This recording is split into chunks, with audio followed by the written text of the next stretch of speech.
chose iparura. Muzita renyu Baba, Mwanakomana, Mweya Mutsvene.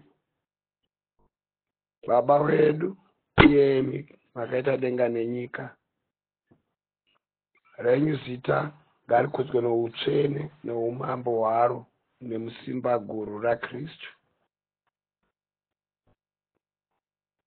Tipeiwo kudya kweivhangeri, shoko rinoraramisa mweya nokusingaperi, ritichengete ritirinde. Musatisiya imi Mwari tichiiswa mukuedzwa, murukunzigwa, muzviwi, muhosha kana murufu, asi pose pane kuipa kwose kuri pano pasi pezuva. Muzita raBaba, Mwanakomana, Mweya Mutsvene. Amen. Ndine nhau yandinayo iri kuna zvakazarurwa 12 kutangira vhesi ya7. Nyaya iyi yakaitika kudenga ichizopedzisira chiitika pano panyika. Ndiyatira kunzwa kuti tinzoti shoko raMwari riri kuti kudii pamusoro penyaya iyi. Ndokumbira muverenge andiverengerewo zvakazarurwa 12:7. Zvakazarurwa chapter 12 pavhesi ya7. Yes. Musoro wamazwi ipapo mukadzi neshato. Mukadzi neshato. Yes. Verse 7. Zvino kurwa kwakavapo kudenga. Yes. Mikaeri navatumwa vake. Yes. Vakarwa neshato. Yes. Shato ikarwa ina vatumwa vayo. Yes. Vakasakunda. Yes. Nenzvimbo yavo haina kuzowanikwa kudenga. Yes. Zvino shato huru yakakandirwa pasi, iyo nyoka yekare. Yes. Inonzi Dhiabhorosi naSatani. Yes. Munyengeri wenyika yose. Munyengeri wenyika yose. Yakakandirwa panyika. Yes. Navatumwa vayo vakakandirwa pasi pamwechete nayo. Yes.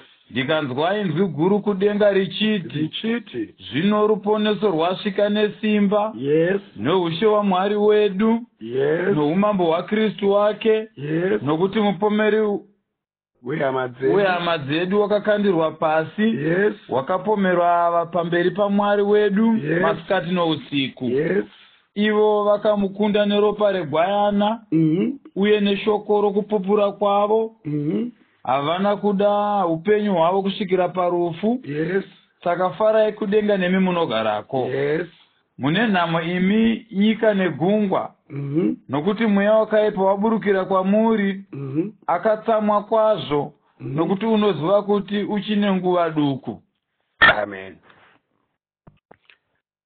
Ndinoda kutenda Mwari nenyaya yawatipa muzuva anhasi. Tinonzwa kuti kudenga, Satani ariko kudenga,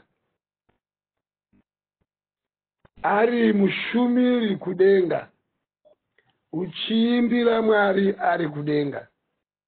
Wakatendwa kwazvo navatumwa vazhinji iko kudenga. Aona kuti una vazhinji vari kumutevera, akawana kuzvikudza nokuda kwebasa raakanga akapuwa naMwari. Azvikudza, akatanga kupomera Mwari nokuzvidza Mwari nezvose zvaMwari, nokuti iye vakanga uchiona kuti wava kukudzwa. Nyaya yaitika saizvozvo, ndo patinonzwa shoko raMwari chiti, zvino kurwa kwakavapo kudenga. Mikaeri aina vatumwa vake, vakarwa neshato. Shato yakanga ina varwi vayowo, vatumwa vayowo, vakarwa navatumwa vaMikaeri pamwechete naMikaeri. Zvenguva huru kwazvo vachirwa, asi tinonzwa shoko raMwari chiti vakasakunda, nenzvimbo yavo haina kuzowanikwa kudenga. Hamawe, kana Satani akanga aine simba guru navatumwa vake vavaine simba guru, vakamira naMikairi. Mikairi aina vatumwa vose vari kudenga. Vakarwa kurwa kukuru kusvikira Mwari achiwedzera simba kuvatumwa vake, vakakunda Satani. Satani akundwa.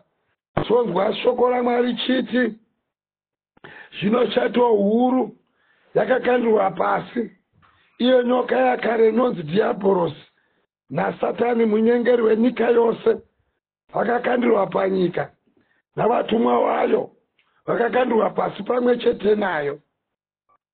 Haisi nyaya yekutamba nayo.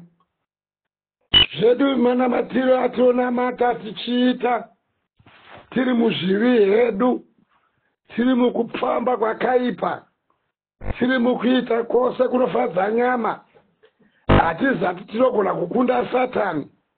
Nokuti kana ari Satani atorwa naye, hatigone kumurwa naye tiri mukuipa, hatigone kumukunda kana tisati tava kuteerera zvinotaurwa neshoko raMwari. Nokuti nekudenga chako kataitika hondo huru yakatambudza naMikairi kusvika pakuzokunda havo. Asi kwakanga kwarwiwa iye achirwira umambo, kuti kana achinge akunda kudenga, Mwari navatumwa vake vanodonhedzerwa panyika, vachishayiswa chigaro chekudenga. Zvino chimbozvibvunzaiwa umene uri pauri ipapo, kuti kunyengetera kwako namanamatiro ako namagaro ako panyika, une simba here rokuti unogona kumira naSatani uchirwa naye sezvakaitwa navatumwa kudenga, kusvikira Satani asarenda? Shoko raMwari tinonzwa richitaura zvakanaka. Ndakanzwa inzwi guru kudenga richiti, zvino ruponeso rwasvika nesimba noushe hwaMwari wedu, nokuti mupomeri wehama dzedu vakandirwa pasi. Vakapomera pamberi paMwari wedu masikati neusiku. Satani mupomeri. Hey. Kana Satani akagona kupomera Mwari masikati neusiku, ko iwe hama yangu mutendi uri pano panyika nhasi, wati wanamatawo here zvokuti Satani anofanira kukupomera masikati neusiku? Panofanira kuita vatumwa vaSatani vakawanda, panofanira kuita zvinhu nezvinhu zvavakawanda vanomukira iwe vachikupomera, nokuti kudenga chako wakapomera Mwari, achizvidza Mwari masikati neusiku. Navanotenda muzita raJesu, mupomeri akawa pano panyika. Patinonzwa kuti Satani akakandirwa panyika, pakatonzwikwa inzwi richishevedzera kwazvo richiti, hokoyo yewe gungwa newe nyika, nokuti mupomeri zvaakanga ariko kudenga akashayirwa nzvimbo kudenga. Nzvimbo yaakawanirwa ndeyapano panyika, nokuti Johana achiona mumweya akatotara akati, ndakanzwa inzwi richiti, faraimi kudenga, nokuti ruponeso rwauya nemumwanakomana Jesu. Takanzwa kudenga kuchiimbwa, kuchifarwa, nokuti mupomeri akazanga azati ariko kudenga akanzwa panyika. Saka kana Satani akanzi ari pano panyika, shoko raMwari rataura zvakanaka. Rinotaura richitiko kudenga, ivo vakamukunda neropa regwayana uye neshoko rokupupura kwavo, havana kuda upenyu bwavo kusvikira parufu. Navari panyika ino nhasi vanoda kukunda simba rose raSatani, vanoda kukunda zvivi, vanoda kukunda hosha.